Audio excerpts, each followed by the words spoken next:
Joyeux anniversaire, joyeux anniversaire, joyeux anniversaire, cher meilleur ami, joyeux anniversaire.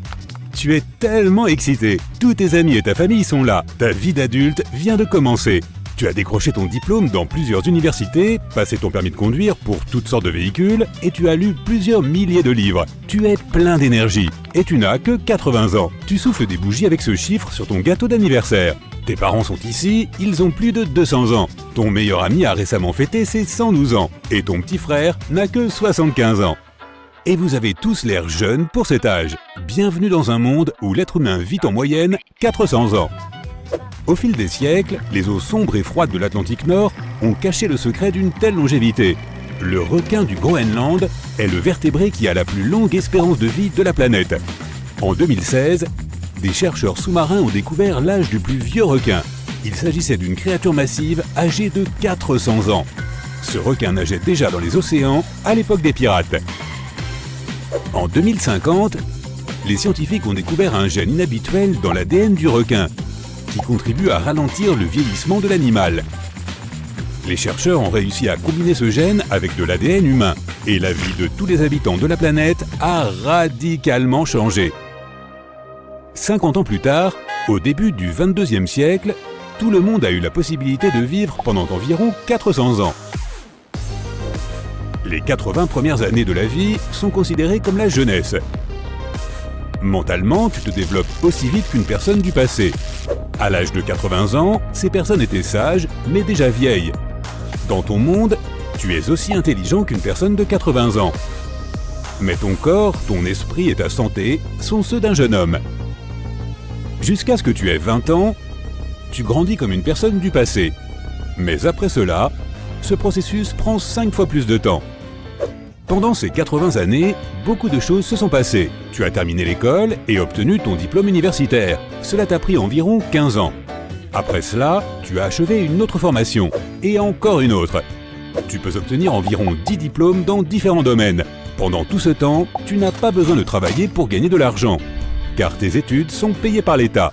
Et ta famille te donne assez d'argent pour mener une vie heureuse. Presque tous les habitants de la planète ont cette possibilité. Au cours des 80 premières années, tu acquiers une expérience de la vie. Tu trouves l'amour, tu as le cœur brisé, tu t'inquiètes de choses sans importance, tu as des problèmes, tu fais des choses irréfléchies, tu échoues, tu te relèves et tu réussis. Tu te fais de nouveaux amis, tu perds les anciens, tu fais des découvertes scientifiques et tu apprends plusieurs langues. Quand tu as 40 ans, tu te sens adulte, tu n'as plus envie d'étudier. Tu veux trouver un bon travail et mener ta propre vie. En même temps, tu as toujours l'air d'un adolescent. Malheureusement, aucune entreprise ne t'engagera avant que tu n'aies 100 ans. Ils pensent que tu n'es pas prêt. Tu es encore contrôlé par tes émotions et ton ego.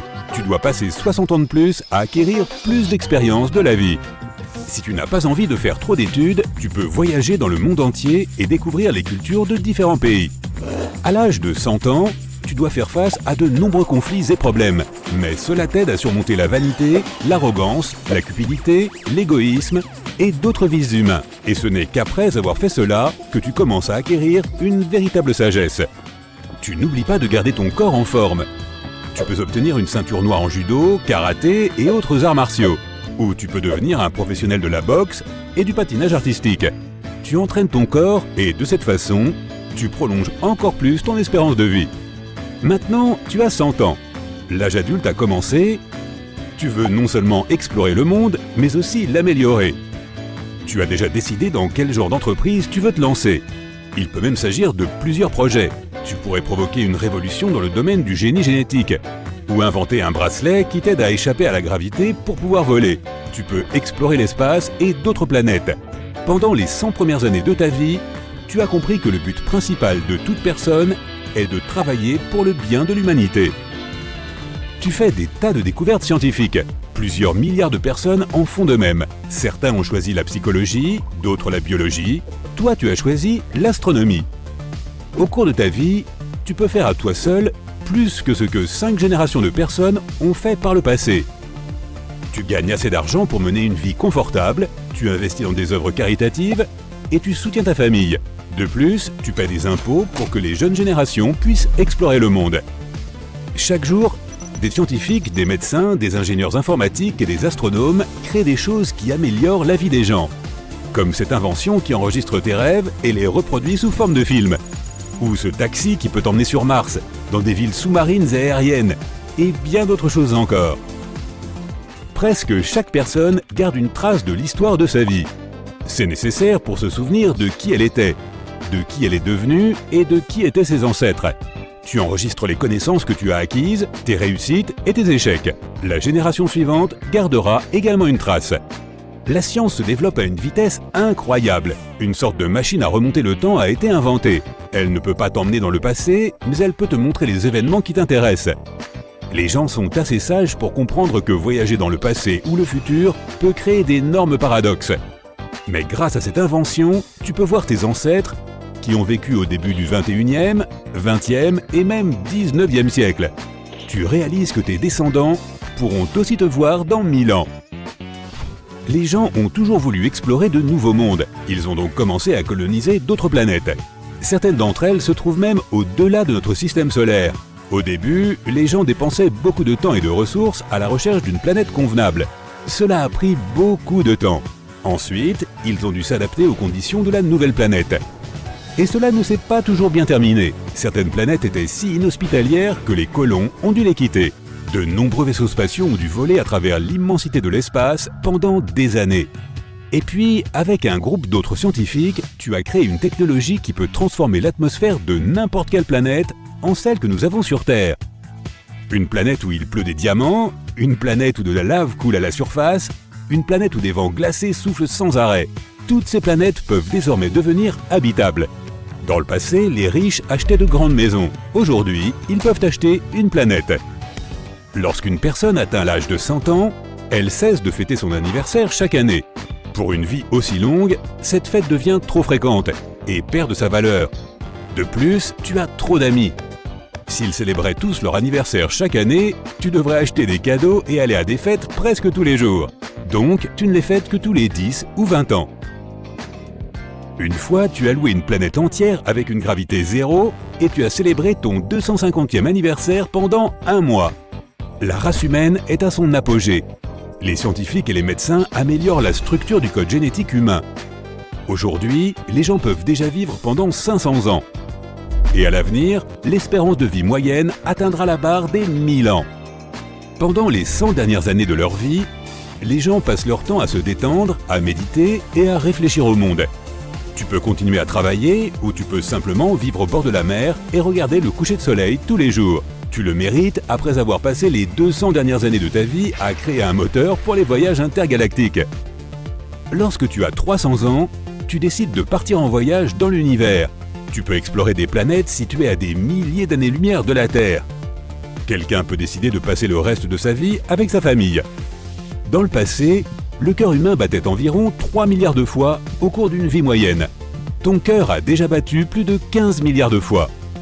Une personne du passé faisait plus de 200 millions de pas au cours de sa vie. Cela représente environ 180 000 km. Tu as déjà parcouru une distance de plus de 800 000 km, ce qui représente 1 milliard de pas. Pendant les 400 ans de ta vie, il y a eu plus de découvertes que pendant toute l'histoire de l'humanité. Ok, tout le monde se calme. Fin du monde. Prise 1. Au début, cela ressemble à une boule de feu. Elle grossit d'une minute à l'autre. Bientôt, elle semble être plus grosse que le soleil. Les gens sont figés sur place, les yeux rivés sur le ciel. Ils n'ont pas encore pris conscience qu'ils doivent courir pour sauver leur vie. Non pas que cela va les aider. L'astéroïde percute la Terre avec une force énorme. Il ne s'arrête pas de bouger avant d'avoir traversé la croûte terrestre à une profondeur de plusieurs kilomètres. Des milliers de kilomètres cubes de roches solides se transforment instantanément en vapeur. Toutes les créatures et les personnes qui sont assez proches pour assister à la collision ne vivent pas plus de quelques secondes. Le sol autour du cratère d'impact est recouvert de centaines de mètres de cendres brûlantes et de gravats. Quelques secondes à peine après la collision, l'herbe, les arbres et les buissons à des kilomètres à la ronde prennent feu. Mais ce n'est pas tout. La collision déclenche une série de catastrophes naturelles, à commencer par des tsunamis. Ce qui n'a pas brûlé dans les premières minutes est inondé. Dans certains endroits, les vagues du tsunami dépassent 305 mètres de hauteur. Des tremblements de terre commencent à secouer la planète. Moins d'1 heure après que l'astéroïde s'est écrasé sur la planète, une rafale de vent fouette le monde. Sa vitesse est de plus de 1000 km/h. L'ouragan aplatit tout ce qui est encore debout et disperse des débris sur des kilomètres à la ronde. Un peu plus loin de la zone d'impact, le ciel commence à s'assombrir. C'est pourquoi les étoiles filantes semblent encore plus brillantes. Mais ce ne sont pas des étoiles, ce sont des débris qui retombent en pluie sur la planète. Ils pénètrent dans l'atmosphère de la Terre en brillant d'un rouge inquiétant à cause du rayonnement infrarouge. Ce ne sont que les premières heures après la collision, mais le ciel est presque complètement noir. Au moment où il commence à s'éclaircir, il n'y a plus de vie sur la planète. Les cendres sont encore en suspension dans l'air. Quand il pleut, l'eau devient très acide. Les incendies continuent de faire rage. Ils produisent des tonnes de toxines qui détruisent la couche d'ozone. La Terre perd son dernier bouclier contre les radiations du Soleil. Ok, ce scénario est un peu trop sombre et triste. Qu'est-ce qu'on a d'autre? La fin du monde pourrait être bien différente. Un jour, une planète errante pourrait pousser la Terre hors de la zone habitable et sur une orbite extrême plus éloignée du Soleil. Le climat de toute la planète commence à devenir de plus en plus froid. Il devient impossible de vivre près des pôles. Toute la vie se rassemble près de l'équateur. Très vite, la moitié de la planète se transforme en un désert glacé. La nourriture et d'autres ressources commencent à manquer. Il fait de plus en plus sombre. Il n'y a pas assez de lumière pour que les plantes obtiennent de l'énergie. Elles se fanent et les animaux qui s'en nourrissent ne peuvent plus s'alimenter et meurent. Plus notre planète est éloignée du Soleil, plus l'attraction gravitationnelle de l'étoile sur notre planète est faible. Au final, notre belle planète bleue s'éloigne trop de sa principale source de lumière et de chaleur. Elle se transforme en un morceau de roche sans vie recouverte d'une épaisse couche de glace. Non, cette fin n'est pas très joyeuse non plus. Elle fait même froid dans le dos. Autre chose, le Soleil pourrait s'étendre et se transformer en géante rouge. Si cela arrive, ça changera toute la zone habitable du système solaire. Le processus commence quand notre étoile n'a plus d'hydrogène dans son noyau. Cela déclenche plusieurs réactions. Au final, le noyau se réchauffe et devient plus dense, ce qui fait grossir le Soleil. Pendant cette transformation, le Soleil avale Vénus, Mercure et la Terre. L'étoile en expansion engloutit notre planète avant même qu'elle n'atteigne l'extrémité de sa phase de géante rouge. Elle va croître encore pendant environ un demi-million d'années. Dès que la Terre est dans l'atmosphère du Soleil, son orbite change. La planète s'enfonce en spirale dans la chaleur torride de l'étoile. Mais rien ni personne n'est là pour en être témoin. Bien avant cela, le Soleil a fait évaporer tous les océans de notre planète. À la fin, la Terre fond. Ok, ça pourrait être quelque chose de très différent. Partout dans le monde, les gens se réveillent au milieu de la nuit. Il fait aussi clair que pendant la journée, mais ce n'est pas la lumière du Soleil. Les cieux sont illuminés d'innombrables aurores, rouges, vertes, violettes. Elles apparaissent même dans les régions où personne n'en a encore vu, comme aux Bahamas, en Jamaïque ou à Hawaï. Le Soleil est une gigantesque boule de gaz en combustion, en constante évolution. De temps en temps, il crache des rafales d'énergie. Ce sont les éruptions solaires. Elles sont souvent accompagnées d'éjections de masse coronale. Cette fois, le Soleil a produit une tempête géomagnétique épique et l'a lâchée sur la couche protectrice de notre planète. Des vagues de particules chargées frappent l'atmosphère de la Terre. Le champ magnétique de la planète n'est pas assez puissant pour l'arrêter. Il cède et la tempête frappe la Terre, causant des ravages. Elle commence par perturber les GPS et mettre hors service les satellites. Ensuite, la tempête perturbe les communications par satellite. Mais l'une des pires conséquences est liée au réseau électrique. Les surtensions causées par les particules provenant du Soleil endommagent les transformateurs géants. La Terre se retrouve sans électricité pendant des années.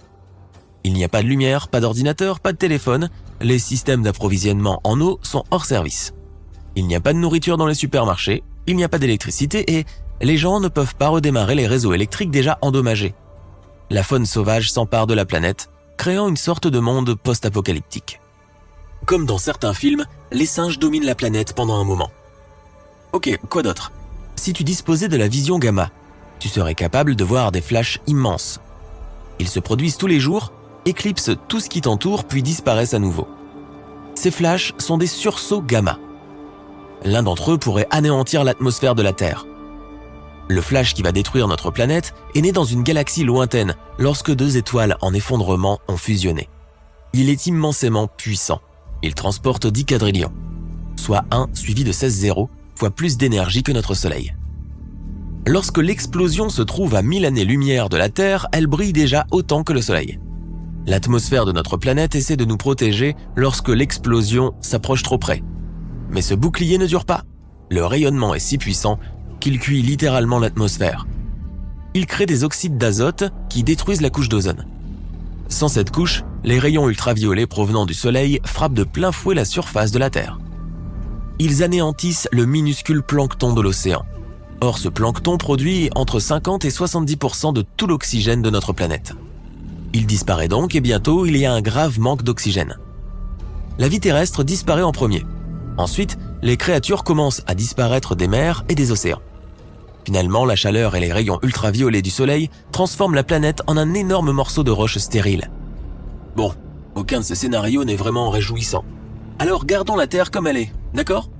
Ou sinon, pourquoi ne pas faire exploser Mars à la place ?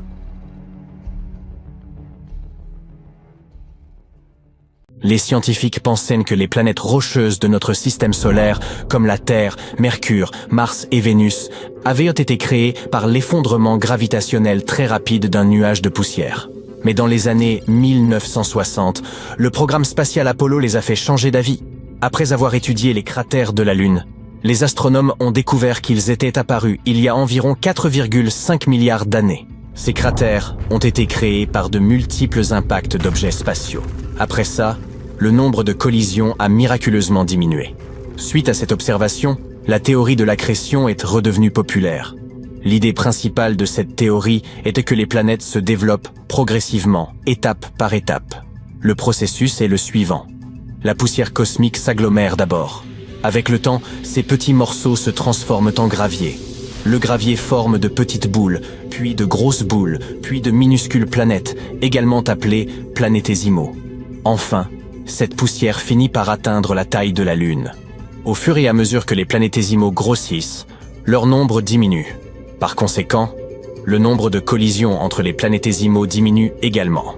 Cela signifie qu'il y a de moins en moins d'objets participant au processus d'accrétion. C'est pourquoi il faut tant de temps pour qu'une grosse planète se développe. Selon les calculs des astronomes, plus de 100 millions d'années peuvent s'écouler entre la formation d'un corps spatial de 10 km de diamètre et le moment où ce corps atteint la taille de la Terre. Au cours du processus d'accrétion, notre planète a subi de violents événements thermiques. Les conséquences de ces catastrophes ont orienté son évolution. Par exemple, de volumineux objets spatiaux ont percuté la surface de la planète, produisant une chaleur incroyable à l'intérieur de celle-ci et faisant fondre la poussière cosmique qui s'y trouvait. Cela a créé une sorte de chaudière géante à environ 400 km sous la surface, c'est-à-dire un véritable océan de magma. Il a été actif pendant des millions d'années, donnant lieu à d'innombrables éruptions volcaniques. Lorsque la Terre était encore très jeune, la chaleur provoquée par le volcanisme et la lave s'échappant de l'intérieur de la planète était intensifiée par les collisions constantes avec d'énormes objets. Certains d'entre eux pouvaient avoir la taille de la Lune ou même de Mars. Bien entendu, aucune forme de vie n'a été possible pendant cette période. Le programme Apollo a également encouragé les scientifiques à tenter de reconstituer le développement des premiers jours de notre planète. Il y a quelque temps, on pensait qu'une telle étude était impossible parce que les vestiges de la Terre primitive avaient été détruits par sa propre activité. Mais dans les années 1960, la géologie isotopique est apparue et a prouvé que c'était possible. Les géochimistes ont donc commencé à appliquer cette technique pour comprendre l'évolution de la Terre. Ils ont découvert que l'accrétion de notre planète a conduit à sa différenciation. Le noyau s'est d'abord formé. Ce noyau était, et est toujours, la source du champ magnétique de la Terre. Ensuite, l'atmosphère a entouré la planète. Malgré les collisions quasi constantes avec des météorites, la Terre a continué à grandir et a réussi à conserver son atmosphère. Plus tard, des continents sont apparus sur la planète. Une théorie suggère que ces masses terrestres géantes sont la seule partie de la croûte terrestre qui n'a pas été recyclée et détruite au cours du cycle géothermique, alimenté par les processus en cours dans le manteau. L'activité géologique, qui comprend la tectonique des plaques et l'érosion, a éliminé la quasi-totalité des roches anciennes. Très peu de morceaux ont survécu à cette impitoyable machine géologique. Heureusement, les continents constituent une forme de mémoire. Les archives des débuts de la vie peuvent être lues dans leurs roches. C'est peut-être la raison pour laquelle les chercheurs ont pu trouver du zircon, un minéral que l'on trouve habituellement dans les roches continentales. Au lieu d'être dissous au cours du processus d'érosion, il s'est déposé sous forme de particules dans les sédiments. Cela signifie que ce minéral peut se conserver pendant des milliards d'années. Par exemple, certains morceaux de zircon découverts en Australie occidentale avaient entre 4,1 et 4,3 milliards d'années. Ils proviennent par conséquent de la croûte terrestre primitive.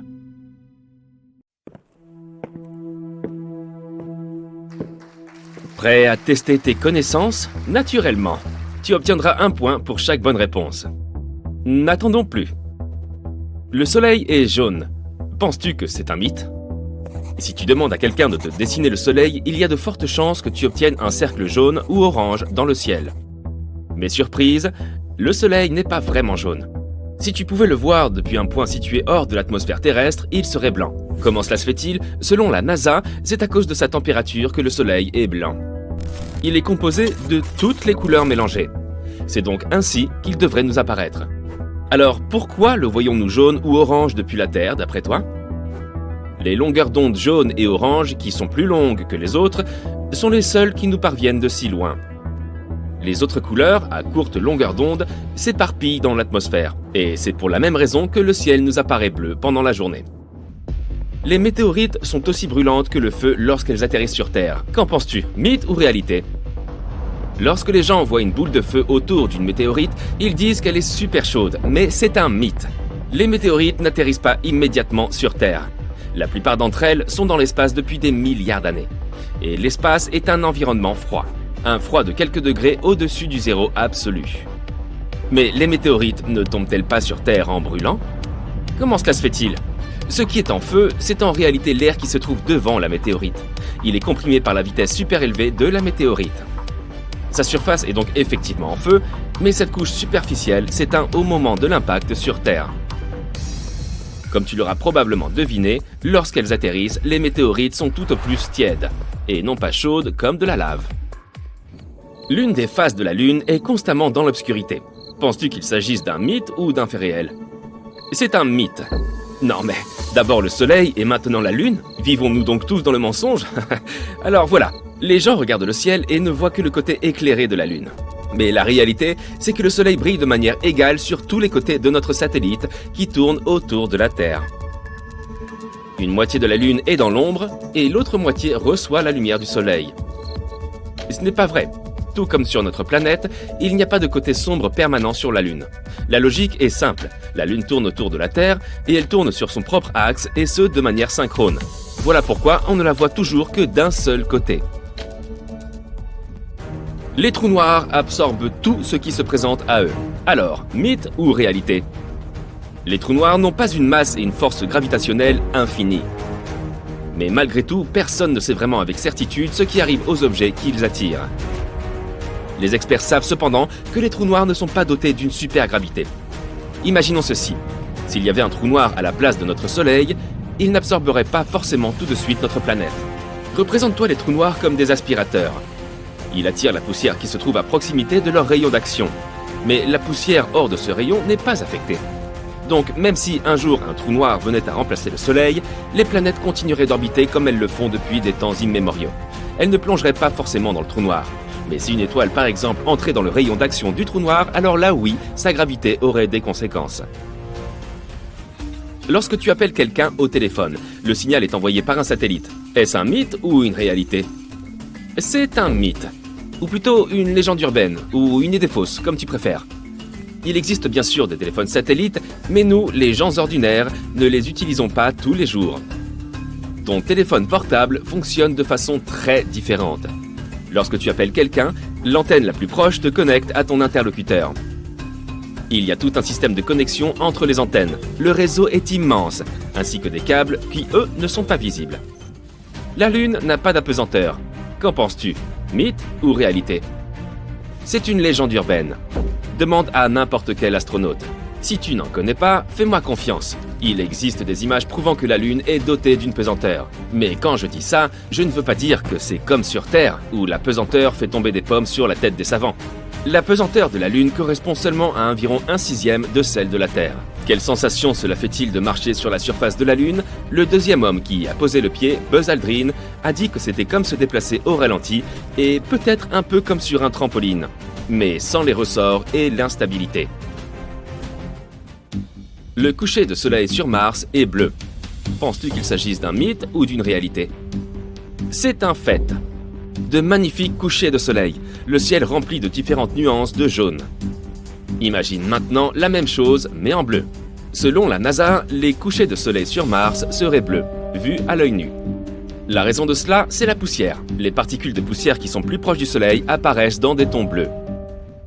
Il existe un phénomène appelé tremblement de lune. Est-ce un mythe ou un fait, selon toi? C'est un fait. Des séismes surviennent aussi sur la Lune, et on appelle ça des tremblements de lune.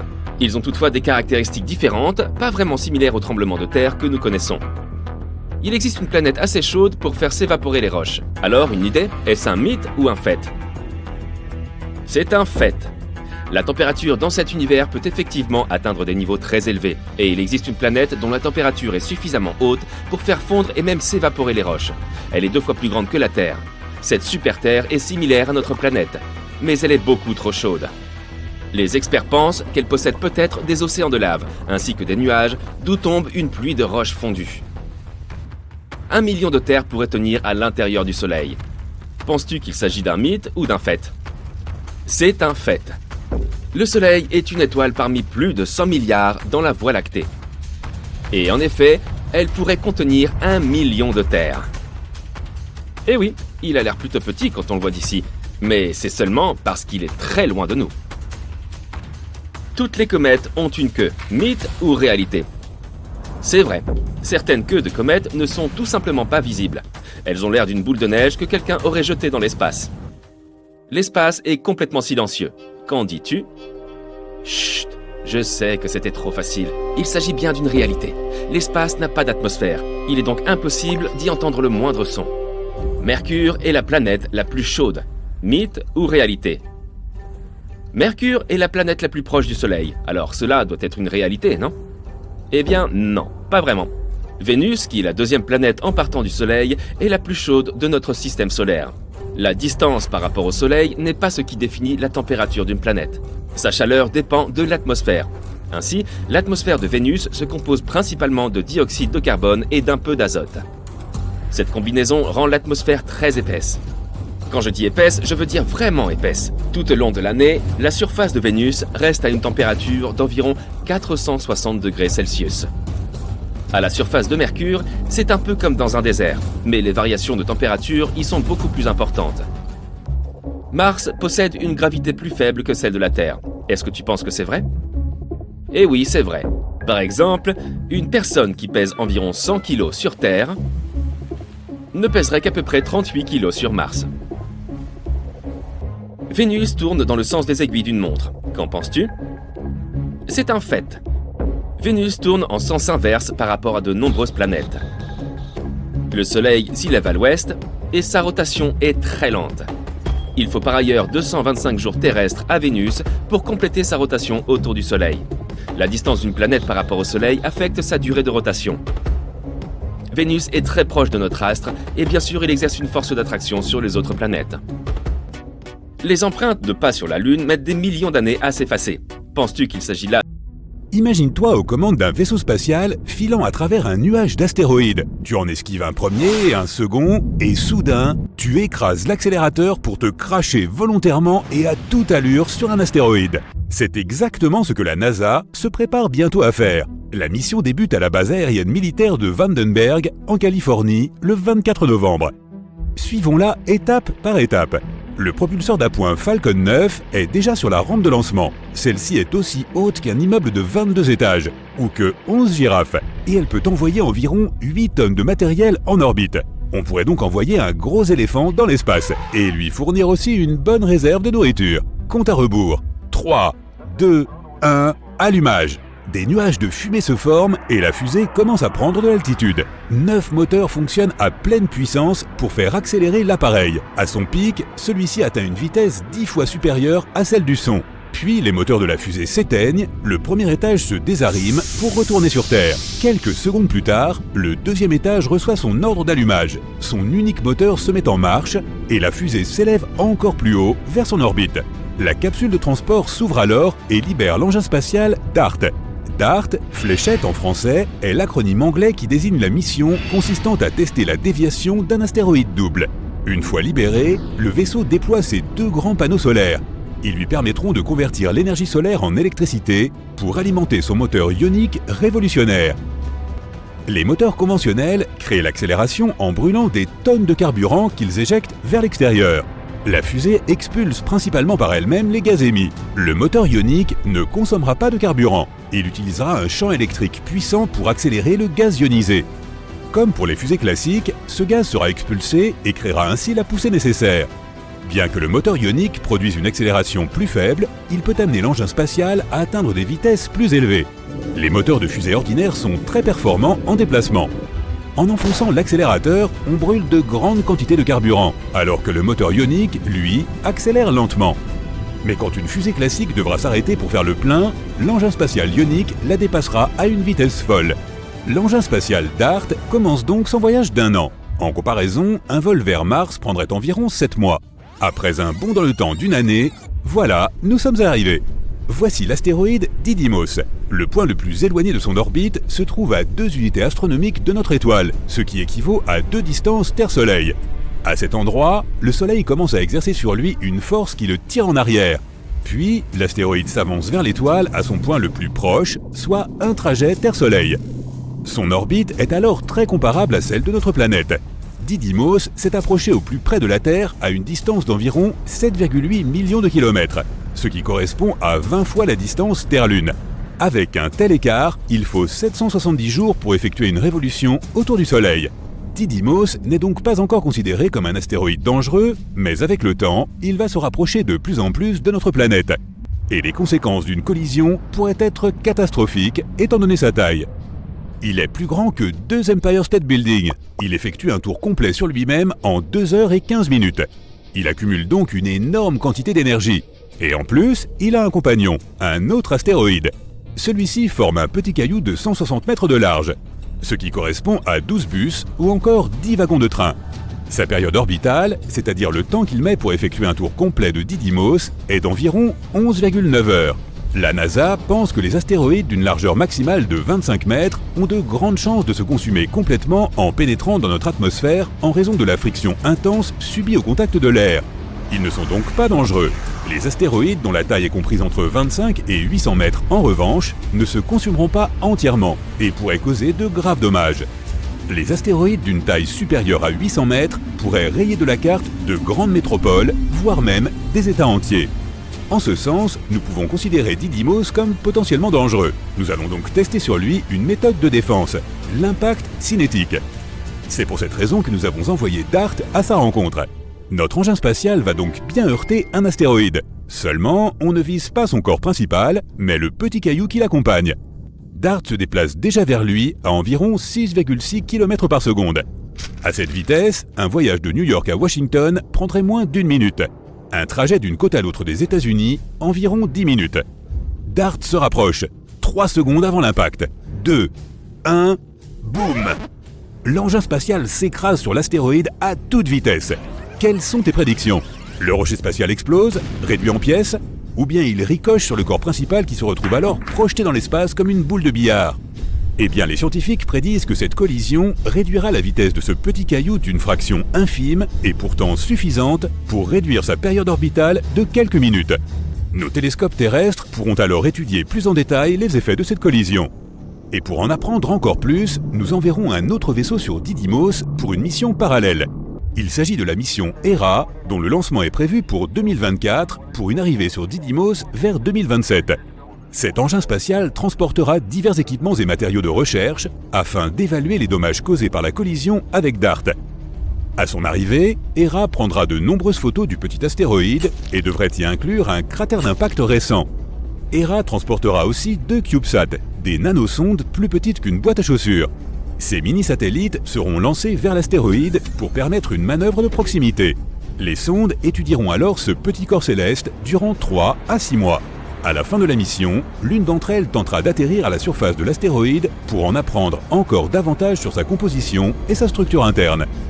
Il est aussi possible que Hera transporte un mini-percuteur. Cet outil devra permettre de produire un nouvel impact sur l'astéroïde. Les scientifiques pourront alors évaluer la différence entre les impacts formés par un grand instrument spatial et ceux causés par un plus petit, et comprendre comment nous défendre contre les astéroïdes à l'avenir. En théorie, nous n'avons pas besoin d'envoyer une fusée géante sur un astéroïde dangereux pour le détruire. Une seule frappe pourrait suffire à modifier légèrement sa trajectoire. À l'échelle cosmique, altérer une trajectoire, même de manière infime, peut radicalement changer le point d'arrivée d'un astéroïde. Mais l'impact cinétique n'est pas le seul moyen de lutter contre les astéroïdes néfastes. Tu connais le tracteur à gravité? Avec cette option, nous devons aussi envoyer un véhicule spatial vers l'astéroïde. Seulement, il ne s'écrasera pas dessus. Il devra entrer en orbite autour de lui. Tout astéroïde exerce une force d'attraction. Celle-ci attirera donc l'engin spatial vers le corps céleste, tandis que les moteurs du vaisseau maintiendront son altitude. Alors, l'astéroïde lui-même commencera à être attiré vers le vaisseau spatial. Cette méthode est assez fiable, mais prend beaucoup de temps, et elle ne fonctionnera que si nous détectons un astéroïde potentiellement dangereux plusieurs années avant son arrivée. Il nous faudrait disposer de suffisamment de temps afin d'envoyer un vaisseau spatial vers l'astéroïde, puis utiliser la technique du tracteur gravitaire. Une autre alternative serait d'utiliser un laser. Dès qu'un astéroïde est découvert, nous pouvons diriger un puissant rayon laser vers lui. Il chauffera l'astéroïde en un point précis, ce qui provoquera l'évaporation d'une partie de sa matière. Et c'est là que la physique entre en jeu. La matière située sur le haut de l'astéroïde s'évapore du même côté. Cela provoquera le déplacement de l'astéroïde à l'opposé. C'est comme pour nos moteurs de fusée. Le carburant est expulsé dans une direction et le vaisseau spatial se déplace dans l'autre. Nous pouvons aussi utiliser l'énergie solaire au lieu des lasers. Pour cela, nous devons construire une énorme station spatiale remplie de loupes. As-tu déjà essayé de graver des lettres sur une surface en bois à l'aide d'une loupe? Eh bien, nous ferions la même chose, mais sur un astéroïde. Notre station spatiale devra concentrer un grand nombre de rayons solaires en un seul point de l'astéroïde. Là encore, une portion de sa matière s'évaporera à cause de la montée en température, ce qui entraînera une légère modification de sa trajectoire initiale, évitant ainsi notre planète. Et pourquoi pas une feuille d'aluminium? Eh oui, nous pouvons éviter une collision avec un astéroïde en utilisant du simple papier aluminium. Il nous faudrait envelopper l'astéroïde dans ce matériau réfléchissant. Au lieu d'absorber les rayons du Soleil, l'astéroïde les réfléchira. Ceci aura pour effet de créer une certaine pression à sa surface. Ce sera comme si les rayons du Soleil poussaient l'astéroïde et sa trajectoire en sera modifiée. L'option qui n'est pas la plus évidente mais la plus fiable est celle des moteurs de fusée conventionnels. Nous pouvons ainsi installer sur l'astéroïde de nombreux moteurs dont la puissance d'accélération changera la trajectoire. Avec suffisamment de moteurs, nous pouvons même prendre le contrôle de l'astéroïde. Ainsi, lorsqu'un rocher spatial plus gros encore apparaîtra à l'horizon, nous mettrons nos moteurs en route et dirigerons notre astéroïde droit sur lui. Une telle collision pourrait même complètement détruire un astéroïde de très grande taille, ce qui donnerait à voir un spectacle lumineux absolument spectaculaire. Le paradoxe de Fermi soulève principalement 2 questions fondamentales. Pourquoi n'avons-nous entendu personne jusque-là? Et pourquoi ne faisons-nous pas partie de la conversation cosmique?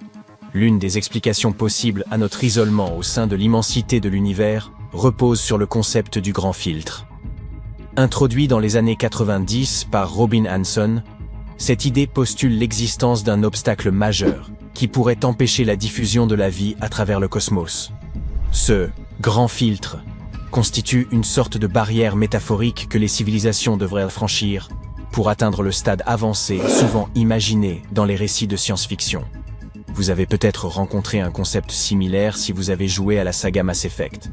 Malheureusement, les preuves de telles civilisations avancées ou de toute forme de vie extraterrestre demeurent introuvables. Il est possible que le passage à des formes de vie supérieures ou la maîtrise du voyage interstellaire soit une entreprise monumentale. Un tel défi pourrait entraver la progression des civilisations, qu'ils soient liés à des catastrophes naturelles telles que les impacts d'astéroïdes ou les crises écologiques, ou bien à des actions autodestructrices de leur part. En examinant cette théorie, nous faisons face à 2 scénarios intrigants. Le premier suggère que nous aurions déjà franchi ce filtre redoutable, signifiant que nous avons surmonté les épreuves les plus difficiles de l'existence. Un triomphe pour nous. Cependant, Cela impliquerait que la vie intelligente reste rare dans l'immensité de l'univers, nous laissant potentiellement seuls et isolés. Nos rêves d'amitié interstellaire et d'exploration pourraient donc n'être que de vains espoirs. Plus pessimiste, le deuxième scénario propose que les défis les plus difficiles nous attendent encore, indiquant que d'autres civilisations pourraient exister, mais se confronter à des obstacles qu'elles n'ont pas encore surmontés. Elles, tout comme nous, pourraient lutter pour survivre, évoluer et espérer se signaler au cosmos. Dans les discussions liées au grand filtre, la montée de l'intelligence artificielle est souvent abordée. Avec les avancées rapides de l'IA, il est envisageable qu'elle devienne à la fois une opportunité et un défi majeur pour l'humanité. L'intelligence artificielle, comme le suggère la théorie du grand filtre, représente à la fois des opportunités et des risques. À mesure que cette technologie progresse et s'intègre davantage à nos vies, des inquiétudes croissantes émergent quant à ses conséquences imprévues. Si l'IA n'est pas gérée de manière responsable, elle pourrait bien devenir un obstacle de taille que les civilisations, y compris la nôtre, auront du mal à surmonter. Le potentiel de l'IA à remodeler notre société et à poser des risques existentiels souligne l'importance d'un développement prudent et maîtrisé. Il est néanmoins essentiel de rappeler que l'univers est immense et que nos perspectives ne se résument pas au malheur. Il existe une lueur d'espoir. D'autres civilisations, ayant surmonté leur grand filtre, pourraient prospérer dans des recoins éloignés du cosmos. Leur réussite pourrait éventuellement nous permettre d'établir une communication, de collaborer ou même de coexister. Par ailleurs, la vie sous sa forme la plus élémentaire pourrait être bien plus proche que nous ne le pensons. Des entités insuffisamment avancées pour établir un contact pourraient exister dans des régions à notre portée. Notre quête ne nous conduira peut-être pas toujours à des civilisations avancées.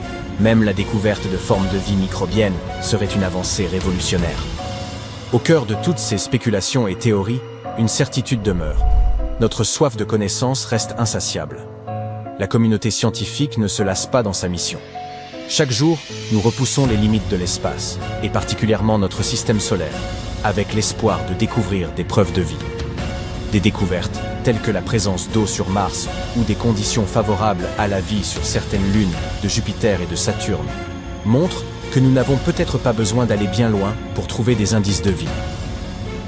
L'univers, dans toute son immensité et ses mystères, nous appelle sans relâche, et nous restons déterminés à en percer les secrets. Alors que nous poursuivons notre périple à travers l'immensité de l'univers et de ses mystères, votre soutien et votre curiosité nous motivent. Si vous souhaitez être tenu informé de nouvelles révélations et d'aperçus similaires, n'hésitez pas à vous abonner. Ensemble, poursuivons cette quête du savoir. Ne manquez rien. Cliquez sur la cloche dès maintenant. Voyons combien d'objets en forme de spirale tu vas pouvoir trouver autour de toi en ce moment. Je parie qu'il y en a plus que tu ne le penses. Une spirale est peut-être cachée dans les pétales de tes plantes d'intérieur. Une spirale se trouve probablement dans le coquillage que tu as rapporté de ta dernière sortie à la plage. Si aucun de ces objets ne figure dans ton environnement, va juste vers un miroir et tourne-toi un peu sur le côté. Au cas où tu ne l'aurais pas encore remarqué, même nos oreilles ont la forme d'une spirale. Pourquoi la nature semble-t-elle avoir une telle prédilection pour cette forme ? De nombreuses théories tentent d'expliquer ce phénomène étrange. L'une d'entre elles est basée sur la séquence de Fibonacci. Au départ, ce mathématicien italien ne s'intéressait pas vraiment aux spirales. Il étudiait les lapins lorsqu'il a eu l'idée de cette théorie.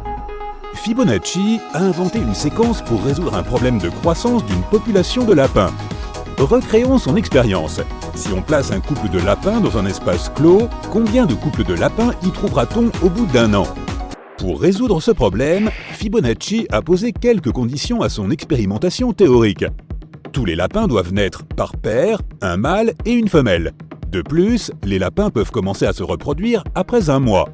Par ailleurs, chaque couple de lapins produit une paire de petits chaque mois. Et enfin, aucun des lapins ne meurt avant la fin de l'année. À partir de ces hypothèses, Fibonacci a établi la séquence suivante. 1, 2, 3, 5, 8, 13, 21, 34, 55, 89, 144 et ainsi de suite. Les deux premiers nombres de la séquence, 1, 1, représentent le couple initial de lapins. Le nombre suivant, 2, représente le nombre de couples de lapins après le premier mois. Un couple de lapins de départ plus un couple de petits. Le quatrième chiffre, 3, correspond au nombre de couples après le deuxième mois. 2 couples des lapins initiaux, plus un couple de descendants. Et ainsi de suite. Il s'est aperçu rapidement que sa série était constituée de chiffres dont chacun était la somme des 2 précédents. De nombreux autres mathématiciens se sont penchés sur cette séquence au fil des années. Ils ont rapidement été surpris de découvrir que ce système se retrouvait dans de nombreuses structures naturelles, telles que la disposition des feuilles sur une tige et celle des graines sur un tournesol. Si tu ne comprends pas pourquoi il en est ainsi, prends une feuille de papier et un stylo. Ensemble, nous allons essayer de dessiner la spirale de Fibonacci. Tu devras commencer par un petit cercle au centre de ta feuille, puis dessiner des cercles plus grands autour, sans lever le stylo de la feuille, en utilisant les chiffres de la suite de Fibonacci. Par exemple, le premier cercle a une largeur de 0 unité, le deuxième cercle a une largeur de 1 unité, le troisième cercle de 1 unité, et ainsi de suite. Au fur et à mesure que nous ajoutons des cercles, ils s'emboîtent parfaitement les uns dans les autres pour former une spirale. La spirale devient de plus en plus grande, mais elle suit toujours le même modèle basé sur la séquence de Fibonacci. Un autre spiraliste célèbre s'appelait James Bell Pettigrew. Ce naturaliste écossais était fasciné par le mystère des spirales qu'il remarquait presque partout dans la nature. Il les a étudiées à toutes les échelles, des nébuleuses géantes de l'espace aux minuscules molécules. Malgré ses recherches, il ne parvenait pas à comprendre l'origine de la spirale. Il était persuadé qu'il ne s'agissait pas d'un phénomène physique et que les organes des plantes et des animaux n'avaient pas seulement la forme d'une spirale, mais qu'ils fonctionnaient également de manière spiralée. Au centre de ses travaux sur cette forme unique se trouvait le cœur humain. Pettigrew pensait que la structure en spirale du cœur était le mystère de tous les mystères. Il estimait également que cette configuration était à l'origine des contractions musculaires et de la façon dont le sang semblait circuler dans nos cœurs.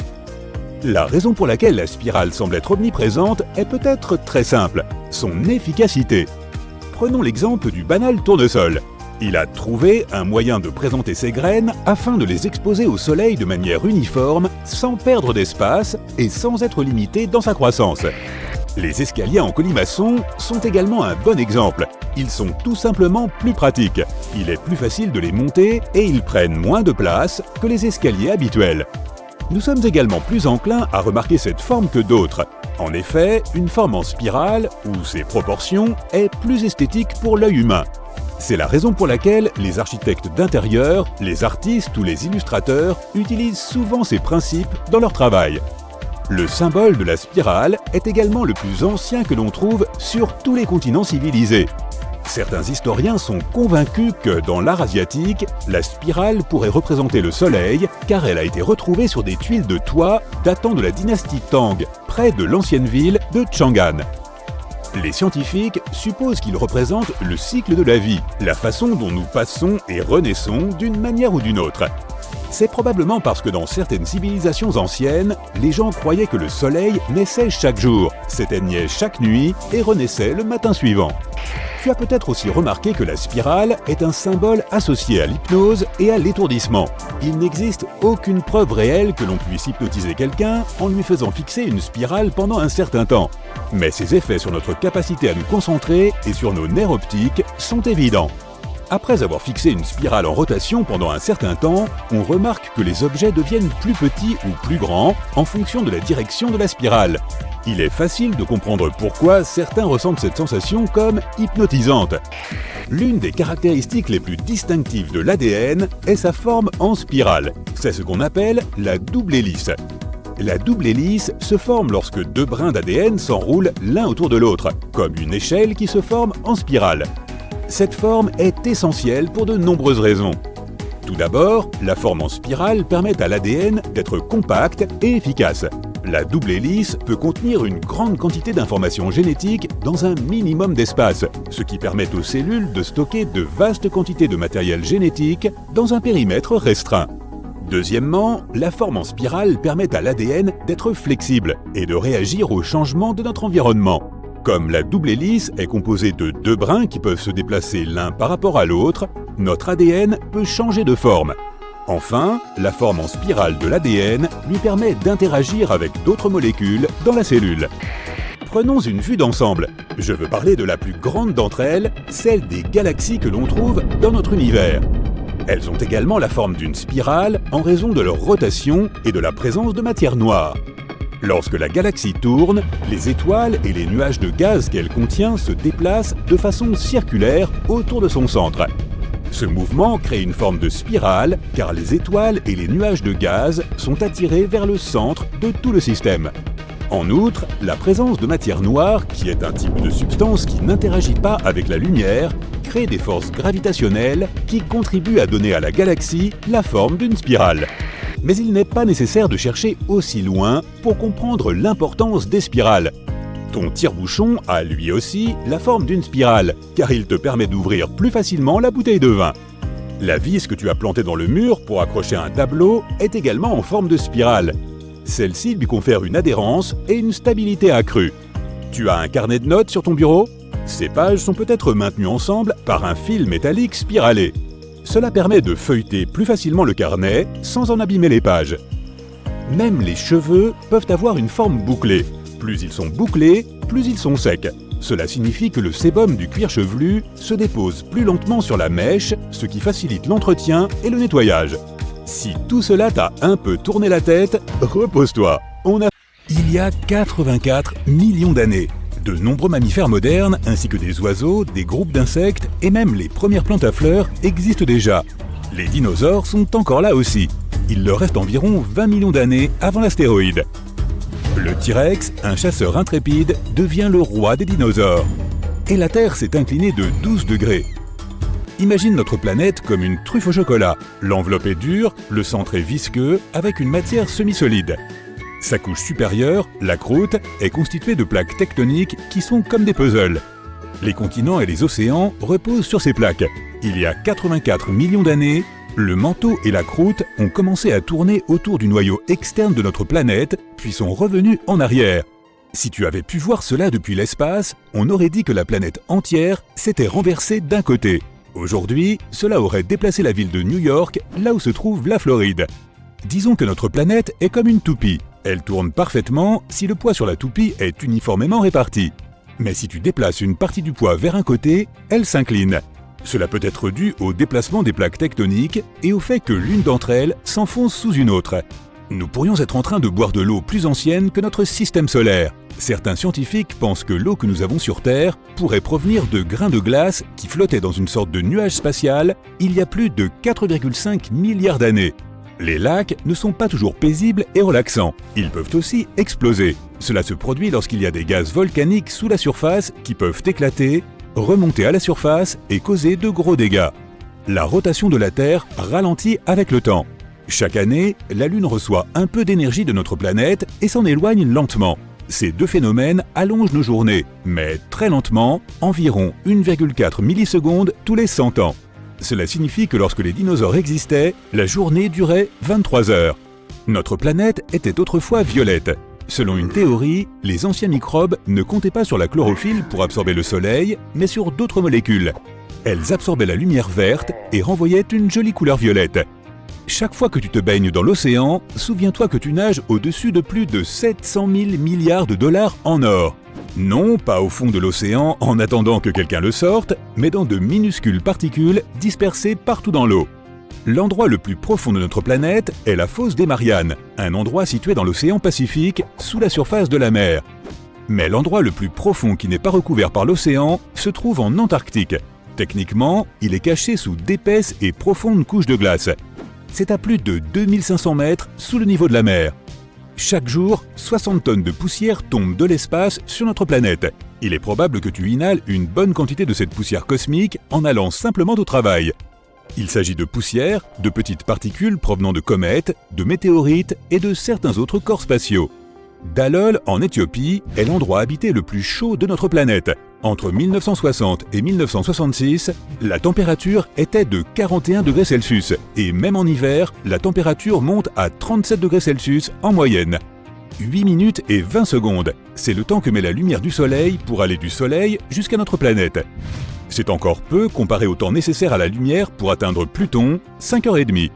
Près de 70% de l'eau douce dont nous disposons dans le monde est retenue dans les calottes glaciaires et les glaciers. Plus de 96% de la quantité totale d'eau sur Terre se trouve dans les océans.